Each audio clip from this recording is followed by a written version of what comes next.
Jeff, come on up. Just so y'all know, these are the guys that started this association that actually have properties here, live here.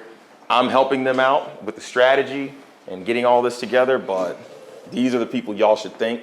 There's another person, well, a couple other people. This is for all of us, local hosts, people who have property here, small business owners, because at this time, we're at a situation where we could lose 90% of short-term rentals. And that's a lot of businesses. That's most of you guys here, if you just want to do the numbers, only a couple of y'all would survive if this came to pass the way that it's being passed right now. That's why we wanted to hold this meeting. That's why we put all this together. And that's why this is such a serious situation. What we wanted to do is go into the specifics of what City Council is doing. Then we're going to go into our strategy on how we will fight this and be able to turn this around. And this is a strategy that has worked in over 8 cities. So this is something that is very useful. It's tried and true. And as long as we get all the pieces that we need, we don't see any issue having a really good shot at this where we're favored to have the rules and regulations that we want. So, and then we'll also go into a Q&A session because, this is regulations. All of us are business owners, operators, all of that, and we did not come into this to, be regulations gurus. So we know people have questions, and we're here to answer all those as well. And then we'll also be explaining how we also need donations for this as well, because all of this, this organization, we already put our own money into this to get this started for you guys, and it's effective, but, we have to do our part. This is spending money to keep your livelihood in a lot of cases for a lot of people over here. So we'll talk about that as well. So just to introduce myself, my name is Theron Lewis, and I'll stand up for this part. I think this would be better for the camera, I'm not sure. But basically, so I'm not from Philadelphia. I don't have property here. What I am is I'm an advocate for the short-term rental industry. I consult with organizations, with people, anybody who just has questions about having their short-term rentals be legal. I help them with that. And my whole journey started from when I started my business in Detroit. And I was in the same situation that you guys were in. I had started my business. I had gotten to the point where it was able to sustain myself. I quit my job, and I thought I really did what I felt I was put on earth to do. I felt like I found my niche, right? And then all of a sudden, I saw in the news that City Council was going to propose a ban, and they had proposed it already. They were going to pass a ban on short-term rentals in 2 weeks. So I went from building my business and being able to support myself, reaching the dreams that I initially wanted to reach and thinking about more, to losing everything. That's what I was facing. And that's what a lot of people in Philadelphia are facing right now. So through trial and error, making a lot of mistakes, making a lot of enemies at City Council, figured out how to make this work. And we went from almost losing the right to host in the short-term rental industry in Detroit to getting the ban pulled, being at the table with City Council so that we help make the rules. And, we became a stronger community because of that. So even when they tried to do other things and find some other way to throw a ban out there, it didn't stick because we already had the awareness from City Council about who the community is and that we're a strong association and that we're local citizens and, we don't deserve to be, to have our industry banned. So that situation for me is what caused me to help others do the same thing.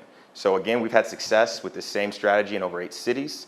I also ended up expanding my business to Chicago, and I helped them with their regulations. This stuff works, and this is like what I love to do. And when I found out that Philadelphia was having the same general issue, I don't want them to go through what I went through, And that is really my pledge here, to make sure that you guys don't have to go through that, because we have the strategy to get this done, and we just need the community support to do it. This is one of the first large cities that is going to be where we really get to put this on Front Street. The other ones, we had success in Detroit, Chicago, Ferndale, other cities. That was one thing, but the way that Philadelphia is doing it, where they're doing a complete ban, this is the one where we can really turn the tables and show people that this is not something that has to happen in the industry. So I'm just really happy to be able to do this and to help you guys out with this. So what they're doing here, and I'm gonna say it point blank, and then I'm gonna go into how they're doing it, but what they're doing is they're banning 90% of short-term rentals. That's just period, what they're doing. How they're doing it is they are saying that in 90%, in the areas where 90% of the short-term rentals are in Philadelphia, you have to have a license now to operate. It's going to be something where, oh, you need this license to operate, but the requirements to get that license are going to be so strict that nobody will qualify. It's basically on record them saying, yeah, we're really not planning on giving these out. The way that it's set up is they pass the ordinance that allows the licensing, but that's not the bad part, and that's why we're still in a good place. The bad part is the way that they want to write the rules for the licensing. It's the rules that matter here. What we're doing is we're making those connections with City Council, showing them what the Philly short-term rental industry really is, so that they understand what's happening and that they write these rules for the licenses in a fair way so that you all get a respectable opportunity to operate. So we want fair regulation. We don't want, eradication of the industry, taking out 90% of short-term rentals. Joseph, I don't know if you wanted to go into anything with that, but. Sure, I mean, I could go more into detail. Hi, my name is Joseph. I'm a short-term rental operator in Philadelphia.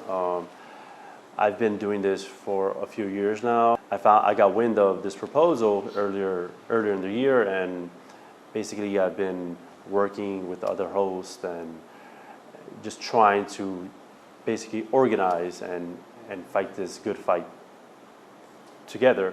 So when you actually dig deep into the bill, it states, and it's true, they do want you to have a license. So you're gonna be required to apply for a commercial business license, which is fine. But the other one is, in order for you to have a property, they want you to get a visitor accommodations permit. Now, in order for you to get that permit, your property needs to be CMX3 or above. It's basically pushing all that is short-term rentals, let's say Airbnb, to the central business district, the CBDs. So you're talking about anything along the main streets, high rises, basically any suburbs. There's some neighborhoods that have no CMX3. You're talking about Northern Liberties, Strawberry Mansion, South Philly. All of those will be eliminated almost on the spot. So unless you are in a high rise or you have a hotel, you're basically gonna be regulated out, hence ban. And this is where we're trying to have an influence, have a sit down with the rulemaking process and show them that it's not just hosts that are affected, it's not just city, because the city, as of now, they collect hotel tax from anyone who has an Airbnb less than 30 days or less. Now, this in essence will affect cleaners, maintenance workers, just anyone in that ecosystem. So as of right now, I mean, it's not just the direct tax implications, but like the whole ecosystem is gonna get affected, and that's more than just hosts. That's host times 4, because that's who at least we employ. At least, if you're a small-time host, you're gonna have at least 3 or 4 people on pay at one point, whether it's contract work or even salary. Mm-hmm. So that's why I'm here. I'm fully vested, and I'm willing to commit and help you. But this is what's important to make this change happen. And I'll explain kind of how they are doing this on the opposition side. So you have city council, writing these rules. What usually happens is a lot of money is thrown into lobbying and getting this stuff, to the point where it's at now, where they, are going to ban us, because there's a lot of forces behind that, right? And they usually have deep pockets. So a lot of people get scared because they're like, well, why, okay, if they're doing that, how can I compete if, I'm a small business owner. I just started my business. I don't have, we don't have millions of dollars to throw into this and X, Y, and Z. So how do we actually win? And that was what happened in Detroit and other cities. Like, how do we win if that's going to happen? So this is the beautiful thing about how this actually works. So you have the side of, deep pockets, but the best way to combat that is through community and actual citizens in Philadelphia, because that's actually much more powerful. The people that, the city council members, they got elected to protect, people's interests. They, got elected on many different, they had many different stances, right? But that's who they're fighting for. So it could be small business owners, it could be underserved communities, it could be minorities, it could be so many different things. And most of all, it could be local Philadelphians, and that's in homeowners. That's definitely what's happening, and that's what the city council cares about. So when you show that, oh, this is not some big conglomerate, this is not a bunch of rich investors out of state buying up neighborhoods. These are small business owners that live here, that in a lot of cases live in the same neighborhood and are trying to, have economic empowerment, give themselves financial freedom, all of these different things, right? The people that they're trying to support are being hurt by this. That's what's going to make them turn away from just the money, because they want to get reelected. They don't want bad public opinion. Like, these are much more important to them. That's everything for them, the public opinion. So that is what was so successful in those other cities. That's what happened in Detroit, which is, and I can tell you, it was the hotel industry to an extent, but it was a union, and they had very deep pockets, a national housekeeping union that was behind the situations in Detroit. And all that money didn't matter when they found out that, oh, the people that I got elected to protect are being hurt by this. I can't support this bill. That's how we beat this. So that's what we're going to be doing in our strategy. And the strategy is, and I call it the 3 pillars. So you want a strong association, which is what we have here. Just the fact that we've met here, we have a website, you have an email list, you have a number of people here from all over the city. You are better than 90% of the other associations in the world for short-term rentals, if they have one. This is enough right here to make change. And then we're also, emailing people. We have a group of thousands a couple of thousand in the Airbnb Facebook group. That's big. So that's the one pillar that's really important, right? The next pillar is a connection with the OTAs. OTAs are Airbnb, Expedia, VRBO. Those are those companies, right? You want their support as well, because they're also using lobbyists and fighting in a way that's adjacent to us too. So we have their support also. A lot of the reason why most of you are probably here is because you got a message from Airbnb, because Airbnb promoted our event and they support the organization. Expedia did too. So that's important. They also share information about what their lobbyists are doing. So we have calls with them all the time, email chains. We talk to Airbnb corporate constantly. So they're telling us what's going on as well. And they've also seen that, first of all, they know from Detroit and the other cities that, like, oh yeah, this is really good. But like, they've reviewed this and like, oh yeah, this is actually what we need to, make the change that we want to make, because they want us to be operational too. So we have that support, and that's really big. The third piece is the connection to the decision makers, a professional connection. And the way that we have that is through a political consultant, AKA a lobbyist. So we have, his name is David Dix, and he is, there you go, yeah. He has a very strong track record. He's part of Luminous Strategies, and he is, him and his team, they're the perfect team to fight this fight, because representing communities, representing local Philadelphians, small business owners, that's what they do. Their track record of representing minorities, which is a big part, if not the majority, of the short-term rental industry, is huge as well. All of that comes into play here, and they saw the strategy like, yeah, this is great. We can definitely run with this. We can make this happen. So we have all of those pieces, and that's really all that you need to make this change happen. Now, I guess technically this is a fourth pillar, but let's just call this the gas that makes the engine run. So you got the association, you got the connection with Airbnb, you got the connection with the lobbyists, right? But to keep this going, you need funds, you need money. The lobbyist has to be paid, the association to do the marketing emails, the Facebook ads that we've been doing, to keep running stuff, to have social media managers in the background getting things done.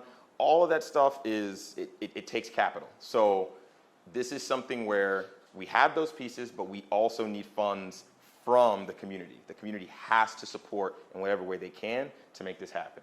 And this could even be, think about it as if you donated the cost of a night or 2-night stay, if you did that, if somebody said, hey, if you donate the cost of a 2-night stay, and I can promise you that you'll have a great business for 5 years, 10 years to come. You'd probably be like, oh, that's sweet, that's a deal. You know what I mean?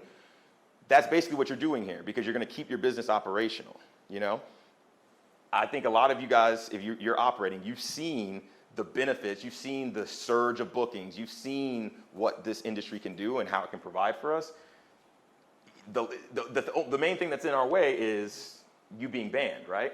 So this would be the best investment you've ever made in your business. I don't care how big you are, how small you are, this is the best investment you will have ever made in your business if you donate as much as you can today.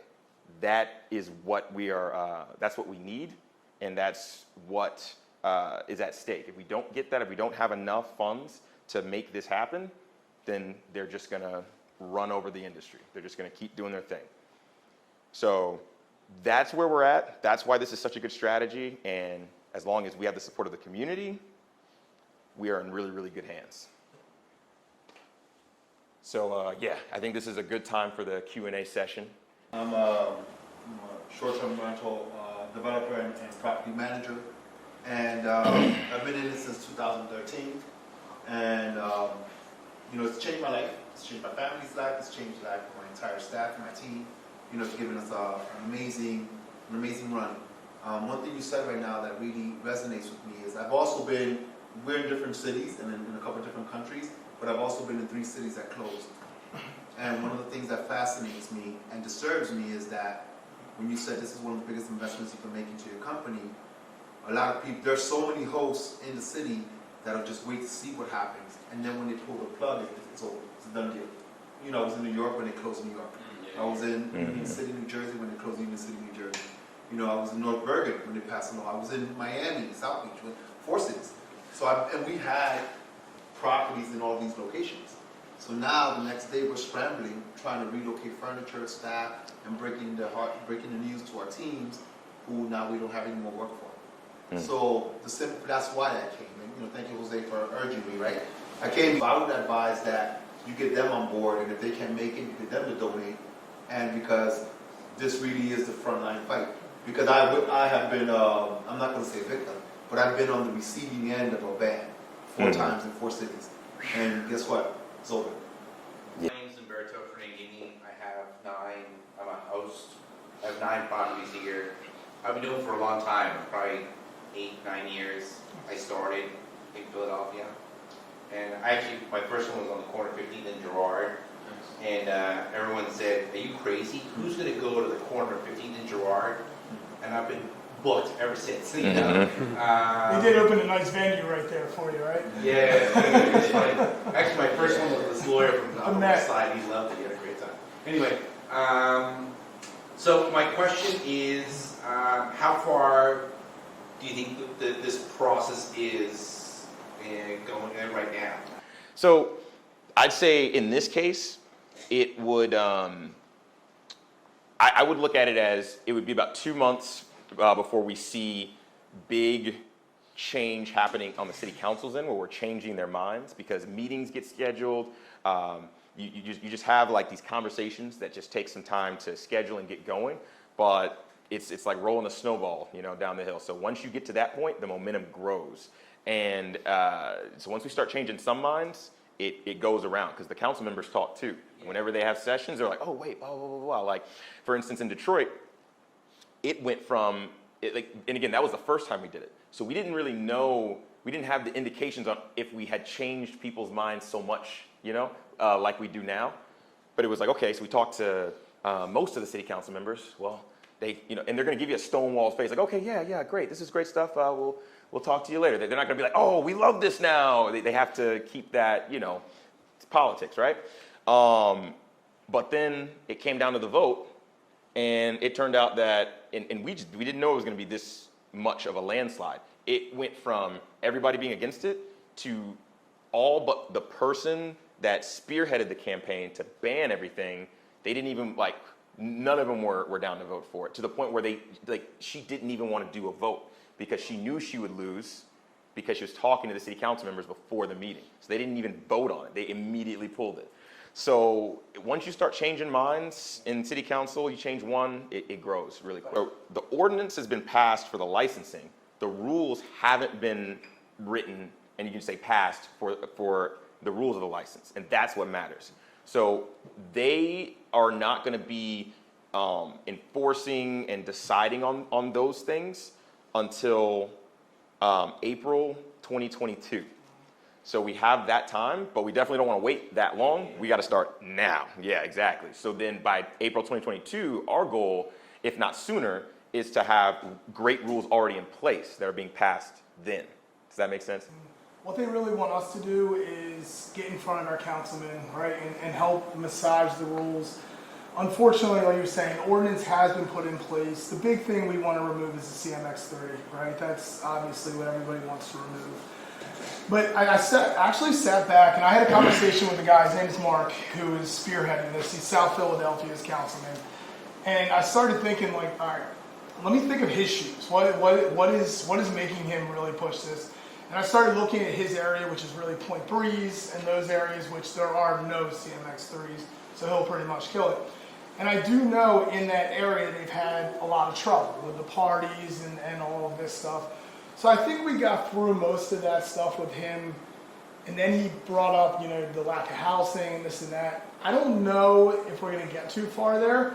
And this is just my opinion. I just want to throw out there. But there are areas, and if any of you guys are in there, one that I'm really focused on is the art museum area, right? So whoever's counsel over the art museum, if anybody has connections there, if you think about it, people come from all over the world for the art museum. There's two CMX-3s, and neither of those buildings allow short-term rentals, right? So when you're a councilman, you're thinking of who's going to elect me. Mark's got the old school South Philly mentality. Those homeowners really don't want it. It's going to be hard. In the art museum area in Fairmount, you've got a lot of new homeowners, more of a modern mentality, and you are packed with people who are bringing their families in. We've had somebody call on a call and say, hey, I have a rental in here. It's not mine, but my family stays in it. Like, it's not my primary residence, but my family stays in it. And I think, like, that's an area we could really push where more people in that area would vote for short-term rentals. I think it's just my opinion that look at the areas and look where we're getting more people voting for short-term rentals and try to turn those down. At least that's the strategy I've thought about a little bit. No, Jeff, The ones that, there's certain ones that are just the old school, and you're going to have a hard time. And I keep drilling that art museum area and maybe the University City. You've got the younger generation there, and there's not a ton of hotels there, and they have a need for the colleges.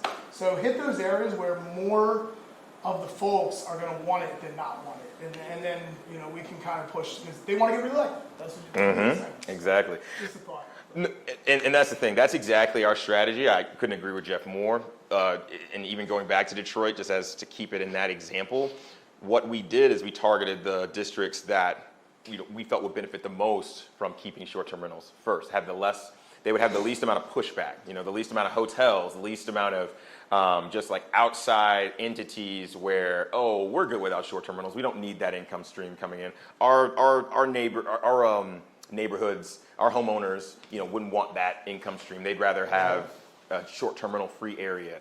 And we started there, and those were our first supporters. But then, you know, and then the other good thing here is, in a lot of cases, the districts that, let's put it like this, the districts that would most likely be on our side are usually the majority versus the other side. Because again, the areas where you got the hotels and they don't need the money, let's just put it like that, that's not going to be everywhere, right? That's going to be in certain districts. So, but they all have representation, and dare say it, they might have more representation. You don't want to be, the person that is looked at as putting down an underserved neighborhood, do you see what I'm saying? So those districts matter. And since those are the majority, that is something where we can make the change the soonest. So we'll target those first. And then that will help sway or at least outvote the people where it's like, oh, these districts, they don't care. They're good. These city council meetings were happening when they were passing this ordinance. It was basically nobody was for it. It was most were either neutral or they were against it. So Mark and I want to say Kenyatta, I think those are some of the main council members that were definitely against it. And everybody else was neutral. Against short-term rentals, and everybody else was neutral on it. And that's usually how it is. This is an awareness thing. Because you guys have to understand this is a new industry, and that means that a lot of people don't even care to hate your industry unless they've been affected in some way. They're just neutral, they just don't know about it. But then on the other end, you only have negatives when people bring short-term rentals up to the other people. So it's either somebody that hates it because they've got party house calls, or people that don't know anything about it, but they're like, oh, well, my fellow council member hates it, so I guess I'm just gonna side with him or her. So that's what the situation is right now, and that's common. And our goal is to raise that awareness, because with that awareness of who the industry really is and what it provides to the city, and that it's, it's the people that you're trying to protect, the people that elected you, then that's when this stuff starts to change, and rapidly. What are we targeting? What type of zoning? As far as this becomes a big zoning issue, so what zonings are we looking to say, hey, if they put this as acceptable, then? And the way that we usually negotiate these things is, we start with as wide of a net as possible. We don't want to be the one to constrict it. We as long as it's sensible, which that is absolutely sensible, and having the right rules to enforce the bad actors, because we don't want the bad actors to be operating. They give us all a bad name. But having that, and as long as it's sensible, then we bring that to the table, and we'll if they want to cut it down to a certain extent, we'll let them, come back with something, but we're going to go with the thing that makes the most sense, cast the widest net possible. And usually, in a lot of cases, it's not even something where it's negotiated down to like where both people are uncomfortable. It's usually either just bad regulation or it's pretty reasonable, where everybody's pretty much happy in the industry. So if my foresight here is if this goes the way we want, it's not going to be like, meaning if it's either it's banned or we're all in a pretty good place. As long as we're on top of our business, we're in a good place. Maybe you have to pay a higher fee on zoning. Not zoning, on your license, but again, cost of doing business. And guess what? If you're like Jeff just said, if you're add to that revenue stream, it's very unlikely they're going to try and ban you later on down the line. So that means you're high on their list. So that can be a good thing, as long as it's profitable. So yeah, hopefully that answers your question. A lot of cities, such as Philadelphia, we have a group which self-polices. We self-regulate our own hosts. We encourage others to implement noise monitoring service, security services, other ways to mitigate. Very, very few hosts want to have parties. I would say the majority, nobody wants to have parties. It gets wear and tear, destroy, bad relationship with neighbors. In essence, some hosts don't even know what happens if someone's having a party in your place. What can you do? We actually help each other and educate, and this is because we have very experienced hosts. Some have over 100 places, and some are very experienced, and we help basically mentor those who are coming up and tell them these are best ways to mitigate. First is the vetting, mitigate, and then what can you do once it's happening? This is why the way that they've done this is not just to protect people in neighborhoods and enforce things in the industry. This is intended to be a ban. This is don't get it mistaken where it's like, oh, now they're just enforcing an old rule. They've added things to it, like this licensing part, and then all of the stuff that they're doing with it and the fact that it then bans 90% of the short-term rentals, it wasn't like that with the previous stuff that they weren't even enforcing. Yeah, and it was a little lighter too, though, right? Because it was 180, but now they're doing stuff with like 90 days. That's like that, and that's what makes it. Not to go too deep into all the minutia, but there's a 90-day clause in there, which basically means you can only rent for 90 days if you don't have that license. Well, who's going to operate their business for 90 days out of the whole year, right? That basically means you're banned. That's basically, you see what I mean? So this is worse than what they had on the books before, much worse. And the way that they were enforcing it, it was very similar to Detroit, meaning exactly what Joseph just said is they were just applying the hotel tax. In Detroit, they were just applying the hotel tax. So it was literally the same fertile ground.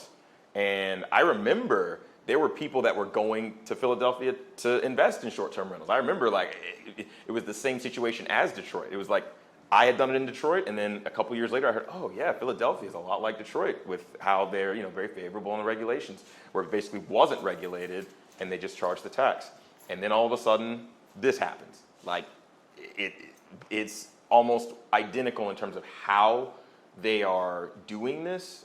What's the word? Not necessarily how they're doing it, but what they're doing is identical to Detroit, where it was a fertile ground, just charging tax, and now they're banning it. That's exactly what happened in Detroit. Does that give you some clarity on things? All right, fantastic. Thanks for your question.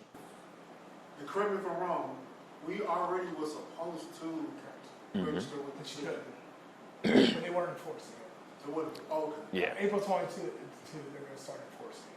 That's- with extras. That's basically, So basically, Airbnb has to give the city information of who's hosting. So they are fighting that fight. That's a whole Yeah. other ballgame. Yeah. They want all of our personal information and all of that. So the OTAs they're fighting that fight against the city to not give up all of our data. There's certain Privacy laws. there's a lot of privacy Yeah. laws and things like that they're doing really well on that. They can't enforce it unless they know who's hosting. We'll figure. no. Well, yeah, they'll figure, and remember, right? So, and I actually didn't mention this. The way that they're enforcing this, it's not just the law, and then if they find out they're sending you a ticket or something, you won't be able to literally book guests on the platform for more than 90 days. So it will be a ban on the platform. Does that make sense? Well, that means Airbnb is. Exactly. They are, and this is the thing. Airbnb is absolutely complying, because if they don't comply with that, then they just won't be able to host at all, and they're not gonna. And it's okay, because look, that's why a city needs to have its own community separate from Airbnb, Expedia, all those other guys, because while they're aligned with us, they're not fighting for everything that you're fighting for. They're okay, and it's a smart business decision. You can't be mad at them for that, but they're okay with only 10% of you guys operating if they still get to operate in Philadelphia and get some revenue.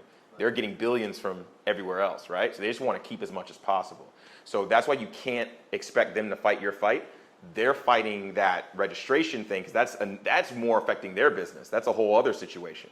That could cascade into, okay, if this is approved here, then it goes to all these other cities, and now that's how they're thinking about it. Do you see what I mean? So for Philadelphians, for people who live here, you guys got to fight for yourselves first, and Airbnb is just an ally.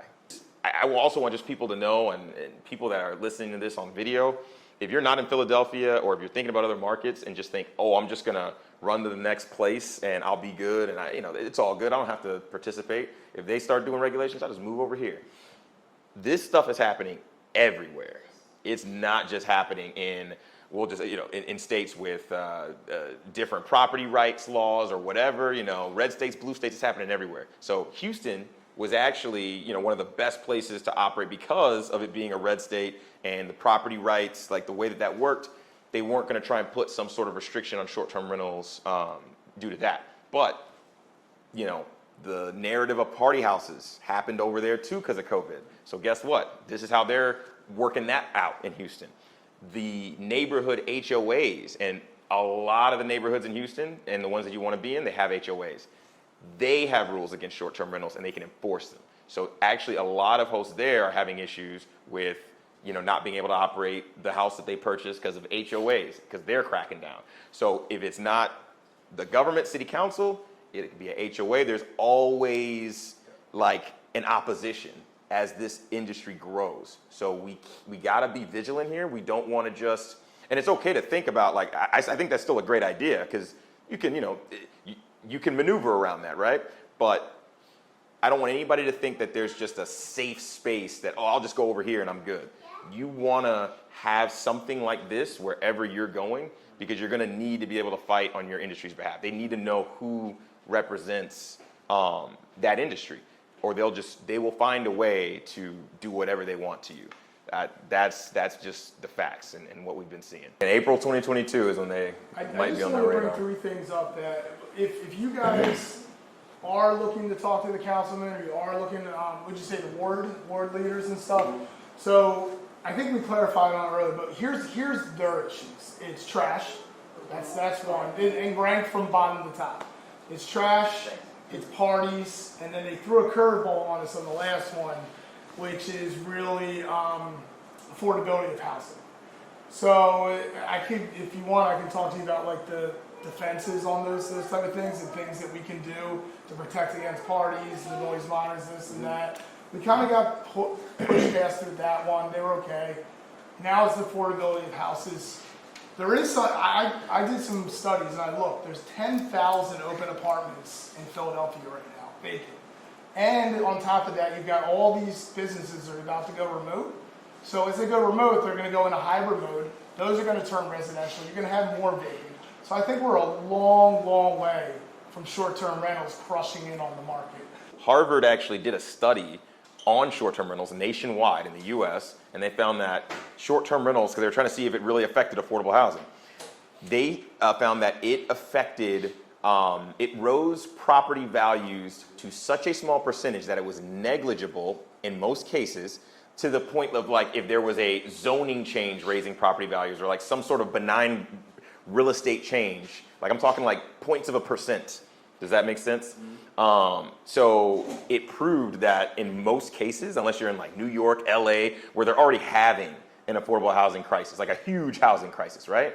Short-term rentals aren't affecting these cities like they say they are. So the data's there. So we have the stuff to present to them on many fronts, and yeah. And some city council members like that stuff. Some city council members are more about the people who like are the people that I'm representing doing this. Okay, well, I'm fighting for them. Some people are like, okay, show me the data. So we have the answers for both of those. Yeah. You guys have like fantastic questions, and I'm really, I feel really good about the discussion we had. I mean, how do you guys feel about it?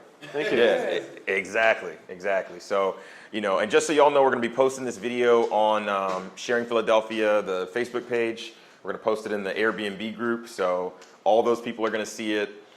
We're posting this on social media. This stuff, like we even had a Clubhouse awareness event. So like prominent business owners worldwide were on that. So I'm talking, people with hundreds of units or people that are teaching, thousands of people how to start short-term rentals.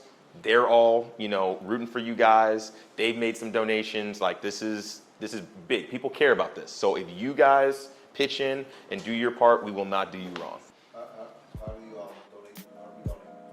Glad you asked that. So we have a laptop over there with the website up. You could actually go on your phone and go to the website. It's called sharingphiladelphia.org. Sharingphiladelphia.org.